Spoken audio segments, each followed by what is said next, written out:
Pumailalim sa isang SUV ang nabangga nitong rider sa Quezon City. Tumulong ang driver sa gamutan pero pinapipirma ng dokumento na hindi na maghahabol para sa bayad danyos. Nakatutok si Joseph Moro.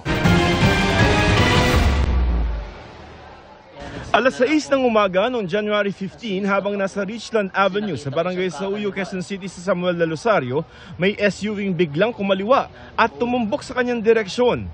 Sinapul siya nito kaya pumailalim siya sa SUV. Naipit ang kanyang binti. Kala ko kamatayan ko na yung gulong niyang malaki. Parang malapit na sa mukha ko eh. Kala ko magugulungan na ako eh. Tumba na ako tapos nakaladkad pa ako pati yung motor ko. Kinain niya po yung other lane. So hindi siya dito sa kabila, sa tamang lane lumiko.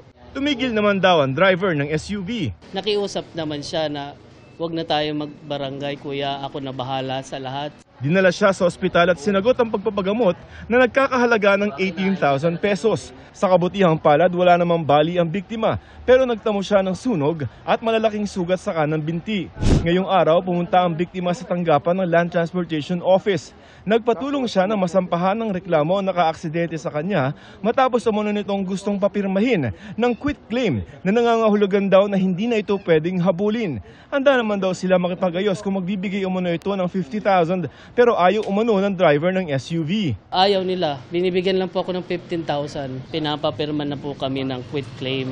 Ang sabi niya po sa amin, para po ito ma-reimburse ko yung nagastos ko sa insurance.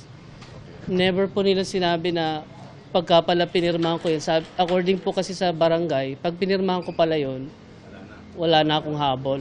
Ayon naman sa LTO, sa pulisya dapat maghain ng reklamong kriminal sina Samuel. Sinusubukan pa naming hinga ng pahayag ang nakaaksidente sa kanya. Para sa GMA Integrated News, Joseph Morong, Nakatutok 24 Oras.